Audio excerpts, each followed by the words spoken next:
Hey there, this is Jay Blake Fischera of the Score to Death Radio and Saturday Night Movie Sleepover podcasts. And I'm also the author of the Score to Death book series. With the Score to Death books, I explored the craft of creating horror film music through detailed interviews with many of the genre's greatest composers. And now I am turning the books into a documentary. Production is already underway, but we really have only just begun. If you're listening to this between September 27th and November 1st of 2022, you can help make the definitive documentary about horror film music a reality. And while you're at it, also pick up some very cool tier rewards. So if you love horror movies and or film music, head over to Kickstarter and support Score to Death, the dark art of scary movie music. And keep up with the film's progress on social media by following @ScoreToDeath or at scoretodeath.com. Today on the 1UpBeat.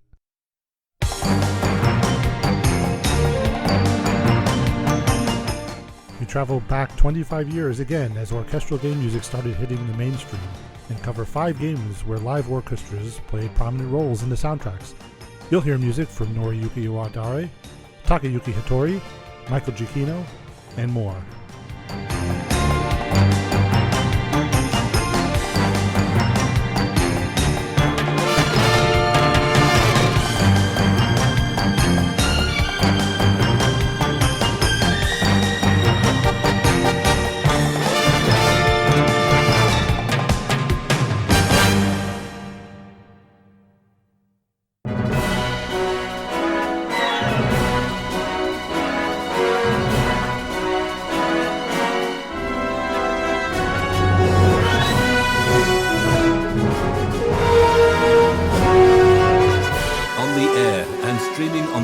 Since 1996, this is the Cinematic Sound Radio Network. Welcome back to the show and thanks for listening. I've been trying to put this show together for a little while. Last year we covered 1996 in our Mega episode, and it was tempting to do the exact same thing for 1997, but it just felt like too much. So I figured it might be better to hone in on a specific theme for 1997. There were a small handful of games with live orchestral recordings in the soundtracks for 1996. Only 1 or 2 I can really think of in 1995, but it was really 1997 where it started to become more prominent. Developers were becoming more familiar with the CD format for games, and that made it really easy to get larger audio files on the physical medium. So today we'll do a nice little overview of 5 games that let orchestras really run loose and have a good time. When I think of the early days of the PlayStation and what really made them different from Nintendo or Sega, it really was the quirkier or weirder stuff that stands out for me. There was a very noticeable PlayStation style that was undeniable. They both take themselves seriously and are weird. It's not an ironic weirdness either. It's also a more adult feeling than even Sega, and surely Nintendo games. But not just blood and violence, it's tonally so. One of the games that always pops into my head when I think of this type of game is Intelligent Qube. Known as IQ Intelligent Qube in Japan and Kurushi in Europe, it's a puzzle platformer. Instead of me trying to explain how it works, how it looks, just go look up some footage on YouTube and I think it'll become obvious very quickly. It was one of the games that featured prominently on the early PlayStation demo discs. For those under 20, a demo disc was a sort of mixtape of short playable teasers for games that usually came in a game magazine or was included in big games to promote the smaller ones. For those of us growing up in the 90s without a ton of money to blow on a new game every week like you kids these days, demo discs were the only ways that we experienced some of these games. In my case, it was my entire exposure to Intelligent Qube. Because of this, I didn't know that this game had music for a long time. Somehow, Intelligent Qube didn't have music in the demo version. Whether it was to take up less space on the demo disc or because the music wasn't recorded yet, it wasn't there. Strangely, when I did come across the soundtrack later in life, I did still recognize a lot of the pieces. Maybe it was just because of the overall retro gaming zeitgeist, but I knew it. The music itself is kind of awesome. It's got this big orchestral sound mixed with a feeling of unease or terror. I guess when you're trying to write an orchestral score to a company running around as a little person trying to clear gigantic blocks, that'll do it. Composer Takayuki Hattori was a natural choice, with experience on a number of Godzilla films and being the son and grandson of composers. Hattori's orchestral chops are on full display here. The best news is that if you're subscribed to PlayStation's newfangled PlayStation Plus service, One of the tiers lets you play the game in all of its original glory. It's a really fun time and worth checking out, if just for the novelty of it. Here's some music from Intelligent Qube, composed by Takayuki Hattori.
The home of the best video game music coming out of your speakers. This is the 1UpBeat on Cinematic Sound Radio. After his success on Secret of Evermore, composer Jeremy Soule left Squaresoft after they moved from Seattle to Los Angeles and joined Ron Gilbert's Humongous Entertainment. There he scored Freddy Fish, Pajama Sam, and Putt Putt. Gilbert would become the producer of, and then asked Soule to score Total Annihilation in 1997. While still a number of years off from becoming the big name he is today, Total Annihilation is notable for being Soule's first use of a live orchestra, and one of the very few since. Soule teamed up with the Northwest Symphonia in Seattle. At 95 members strong, they give the game a real high-quality sound. That was the point overall for Total Annihilation, with developer Cavedog Entertainment focusing on making every aspect of the game a step above the rest at the time. While the project was a success, Cavedog itself filed for bankruptcy in 2000. The rights to Total Annihilation and about 20 developers in the company itself would go through many different companies throughout the years. Soule's score for the game certainly made an impact regardless. There's dynamic and exciting action music throughout the score. It really sounded like the sort of thing a young, hungry composer in his 20s would write. That's meant as completely as a compliment, by the way. The score has energy and excitement without sounding like it was written by an amateur. Soule was already at the top of his game and was rewarded for it later, as we know. Here's music from Total Annihilation, composed by Jeremy Soule.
best music ever recorded for video games is here on the 1UpBeat with your host, Eric Silver.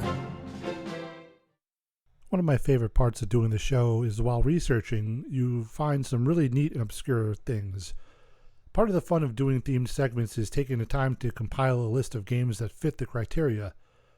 So when I decided to focus on 1997, I knew a bunch of the games that I wanted to include off the top of my head, but of course I spend the time going through lists to try to find the stuff that I missed or stuff that I knew about and forgot about. Then I stumble across stuff like NESSA no Hoshi. This is a weird one. It's an original PlayStation game that has a first-person adventure gameplay and then transitions to battles, which turns it into a 3D fighting game. This is all accompanied by a simultaneously classic film score sounding and avant-garde score by composer Kiyoshi Yoshikawa. The score is very interesting in this respect. There's a boldness to the writing that has very rarely been seen by game music to this point, and frankly hasn't been explored nearly at all as much as it should have since. Imagine a classic 70s sci-fi film score that really captures the feeling of being otherworldly. There's a beauty to the alien sounds. It's really amazing to think that in the advent of 3D gaming, where most games look like goofy primitive cartoons, that it was even discussed to do such a serious score. And I don't mean serious in that it's no fun, but taking itself so seriously as a piece of art. For all the discussions about games as an art form, I think it's as simple as when real creatives take the job of creating seriously. NESSA no Hoshi is that in every sense. It might look almost laughable now, but the music surely holds up. I think I'll want to expand on this idea later in some form. For now, sit back and relax and really try to soak the music in. I'm sure most of you listening haven't even heard of the game before, but I think the music will definitely make you interested.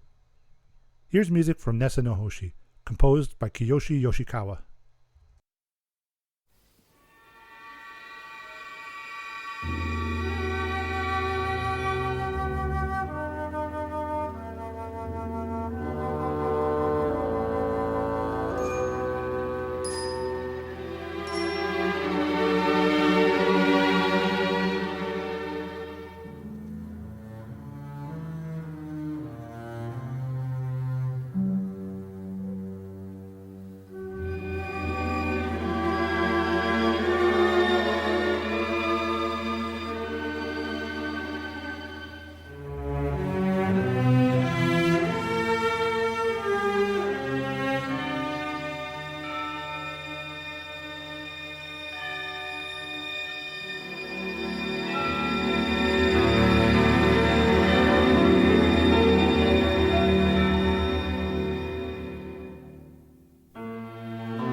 You are listening to the 1UpBeat with your host, Eric Silver.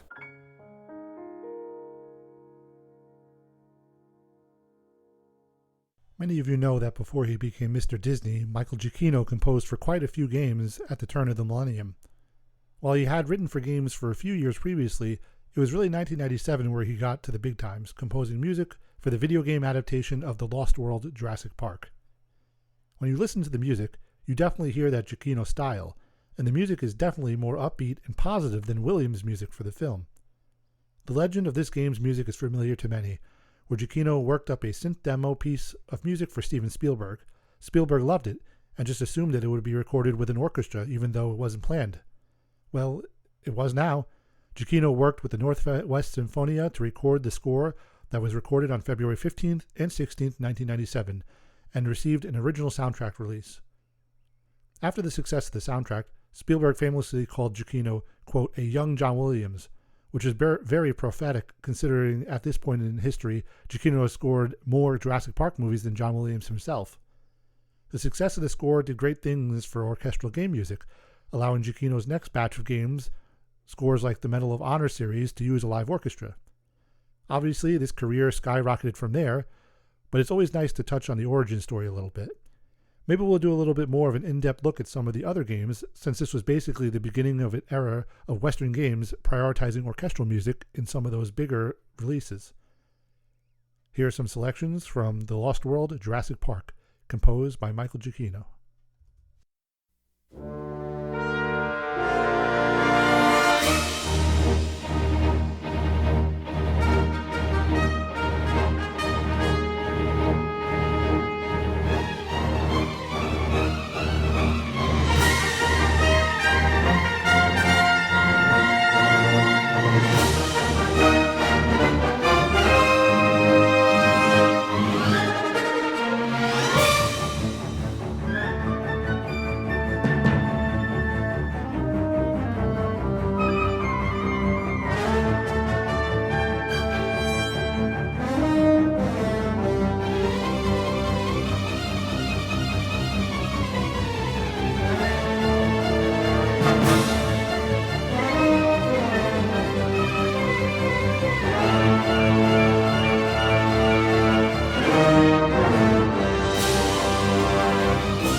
highlighting the best symphonic game music from every generation.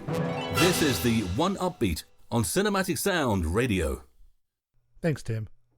Finally on the show today, where I mentioned in the previous segment about the Lost World being the beginning of orchestral music in Western games, a few years before 1997, Japan had been dabbling into orchestral music itself. They had the opening theme from Ark the Lad in 1995 be a live orchestral recording, and a couple other instances leading into 1997. Final Fantasy VII would get 3 live orchestral recordings on the Reunion Tracks soundtrack version of the score in 1997, but they didn't appear in-game. 1997 did give us Game Art's Grandia. Grandia was a classic RPG. While every RPG from the time had sort of its own spin on the genre, you could still point to the classics of the time, really starting with the Super Nintendo era, and by 1997, the genre would clearly be in PlayStation's lap at that point. You can tell a lot of love went into these games. We spoke briefly earlier about the games as art, and the RPGs of the 90s are clearly the pinnacle of that concept. The developers didn't let the technological limits stop them from taking their craft seriously. These so easily can be said as well about Noriyuki Iwadare's original score for the game. Grandia's opening theme music is a contender for the best ever, no joke. It accompanies a beautifully animated opening cutscene that does one of the best jobs ever of giving you a taste of what kind of great adventure you're about to embark on. Iwadare calls it one of the turning points of his career, and if that doesn't communicate his fondness for this time on the series, he went on to compose the music for every other Grandia game. Grandia is a very special soundtrack, grandiose, exciting, inspiring, and every good word you could use to describe great music that's accompanying a great adventure. I thought that made it appropriate to end the show with that today. They really don't make music like this anymore in games, so enjoy it here. This is music from Grandia, composed by Noriyuki Iwadare. Thanks for tuning in this time, and I hope you look forward to the next time. This has been the 1UpBeat, and I am Eric Silver.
Thank you for listening to the Cinematic Sound Radio Podcast. I want to thank Tim Burton for providing his voice for all the bumpers you hear throughout the program, and to David Coscina for providing Cinematic Sound Radio's theme music. If you have any questions, comments, or concerns, please email us at cinematicsound@yahoo.com. You can find us on social media on Twitter, Facebook, and Instagram. And wherever you're listening to us today, please take a moment right now to leave us a rating and a review of the podcast. You can get a Cinematic Sound Radio t-shirt at our TeePublic store. You can join our Patreon at patreon.com/cinematicsoundradio. And don't forget to check us out on the web at cinematicsound.net.